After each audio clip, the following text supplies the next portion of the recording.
I was shocked to find out that there are millions of people who are enslaved in the world right now. You might look at their situations and you wouldn't necessarily classify them as slaves. But if people don't have the freedom to move from place to place, or are forced to work without any kind of living wage, or have to live in conditions that are unsafe or unhealthy, then I consider them to be slaves.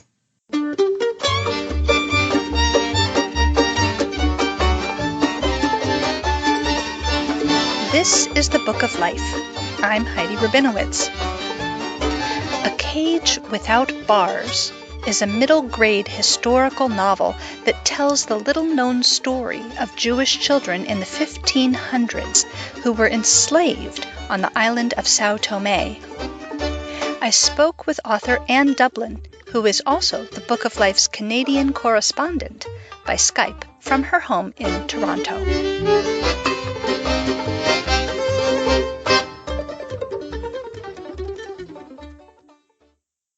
Anne, can you briefly describe A Cage Without Bars? Well, A Cage Without Bars is a book of historical fiction. It begins in 1492 when the Jews were expelled from Spain. Thousands of them decided to go to Portugal, and they stayed there for 8 months, but after that, the king did something truly horrible. He arranged that the Jewish children would be kidnapped, baptized, put on ships, and sent to the island of São Tomé, which is just off the coast of West Africa. I tell the story from the point of view of one of the children, 12-year-old Joseph, who is kidnapped along with his sister Gracia. He tells the story over a number of years where they were enslaved on the island. What inspired you to create this story?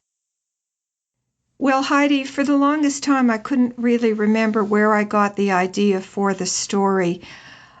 I must have been reading something about it in a book of history or of Jewish history, but I kind of put it out of my mind because I was working on another book at the time. But recently I went through a folder of clippings, and there at the very bottom of the folder I found an article about the expulsion of the Jews from Spain, and there was one paragraph there about the children who were kidnapped.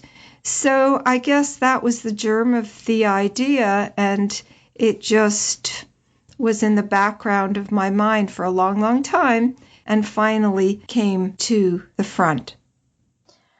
Talk about the research you did in order to write this piece of historical fiction. Well, I found it very difficult to do this research, one, because the events occurred over 500 years ago. I guess first I started by reading as much as I could about the events. I read books, journal articles, magazines, went on YouTube, did everything I could to find out about that period of time, not just about the particular event, but also about slavery at that time. And then I was really lucky because I contacted a professor who has done a lot of research about the children of São Tomé, and we emailed back and forth. And I also had access to the conference papers. There was a conference in particular about these children, and I managed to look at them a couple years ago when I was in New York for the AJL conference. So everything seemed to come together quite well. But you have to realize that a lot of the original documents were destroyed. In the 1700s, there was a huge fire in Lisbon, and so a lot of these archives and records no longer exist. What can you do? You read about second-hand accounts, you read as much as you can, and hopefully you put it all together to create this book of historical fiction. Was there anything interesting you learned in your research that didn't make it into the book in its final form? That's a really good question, Heidi. One of the things that really stood out for me was the fact that someone has done some DNA research about the people who are living on Sao Tome right now, and they have found parts of the DNA of those people can be traced back to Sephardic Jews. So this is something that I couldn't even imagine when I started doing my research. You address a lot of really tough issues in this story that still trouble the world today. There's family separation, there's anti-Semitism, there's racism. Was that depressing for you to write a story set in 1492 while being aware that the same issues are plaguing us now? And how did you deal with that? Well, I drank a lot of coffee, and sometimes I drank something stronger. I cried a lot when I was reading the books and the journal articles, and I cried even while I was writing some of the chapters in the book. I guess all I can say is that I hope if someone reads my book that they will understand better the issues that are going on right now in the modern world and decide to do something to make things better. You've written quite a few books, more than 10, I believe. So I know it's like picking your favorite child, but do you have a favorite from among the books that you've written? Well, that's a really hard question because it's true. Each book I've written is close to my heart. I wrote them for a reason. You write not just for an intellectual reason, but also an emotional reason. But I guess if I had to choose one, it would be 44 Hours or Strike. This book is also historical fiction. It takes place in Toronto in 1931, and it deals with the dressmakers' strike led by the ILGWU. I guess it's very close to me because I come from a family of tailors and dressmakers. In fact, we came to Canada in 1948 because my father was a tailor. The idea of people striking for better working conditions, for higher wages, that really is important to me. It has to do with social justice. It has to do with tikkun olam. So that book really resonated for me, and I hope it will for other people. I found a list of creative interview questions on BookFox, a website for authors, and so now we're going to randomly pick one of those questions and use it. So go ahead and pick a number between 1 and 50. Okay, I guess number 27. Okay. 27. What is the best way to market your books? Well, Heidi, I guess I'm pretty much of a traditionalist. My favorite way is to actually go out and talk to people about my books.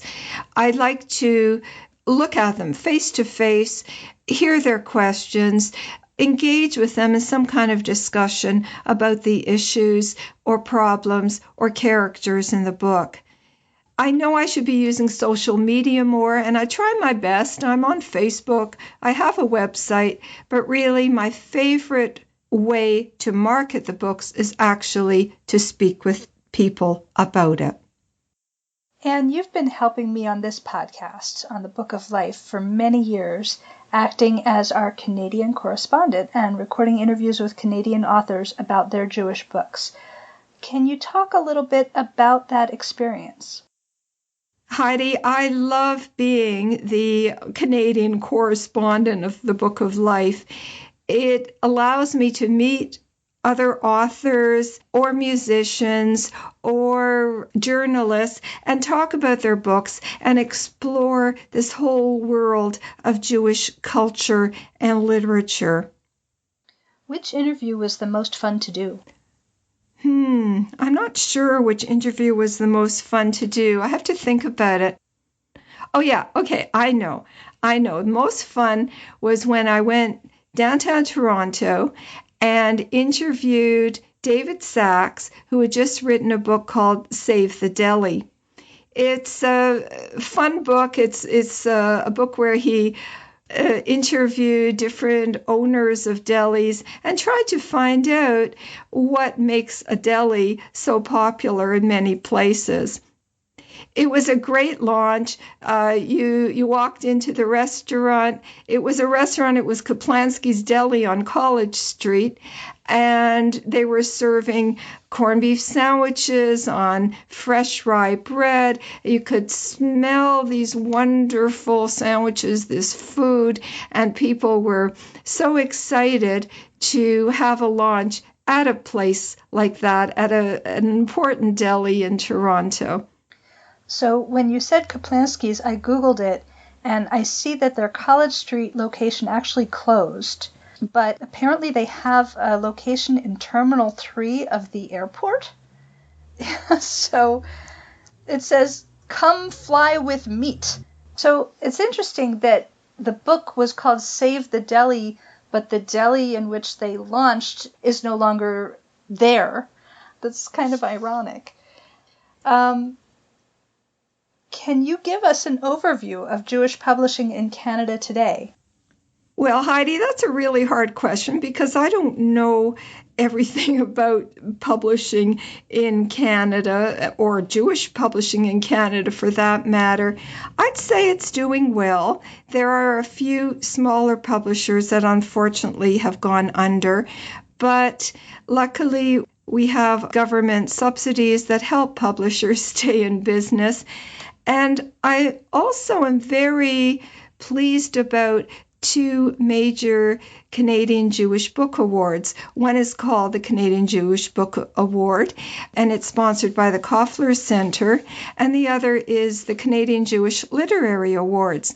And they both give awards in different categories like children's literature, Holocaust, Yiddish, adult fiction, nonfiction, and they have a wide scope of awards that they give to honor our Canadian Jewish authors. Now, I should say the Canadian Jewish Literary Award, you don't have to be Jewish, but the content has to be Jewish.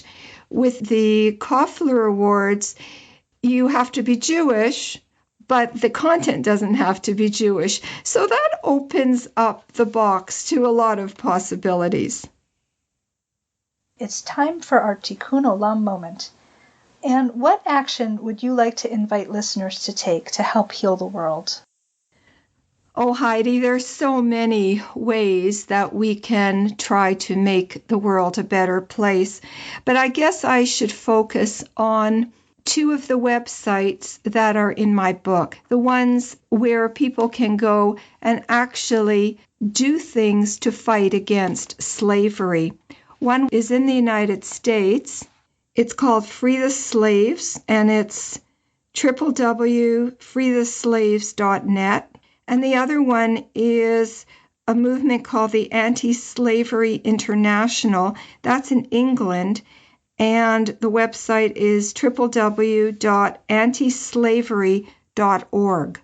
If people go to either one, then hopefully they'll find things that they can do to help fight slavery. Because slavery still exists all over the world, and millions of men, women, and children are still slaves.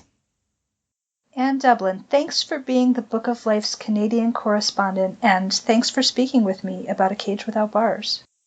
Heidi, it was a pleasure. Thank you for your great questions, and let's continue this wonderful work. Hello, my name is Aria, and the next episode of the podcast Book of Life, I want to dedicate it to PJ Library because it's the people who usually write my favorite books.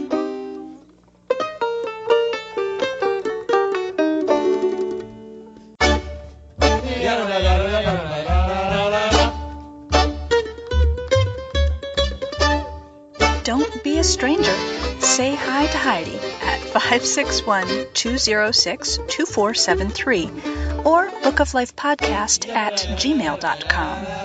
Check out our Facebook page or our Facebook discussion group, Jewish Kidlit Mavens.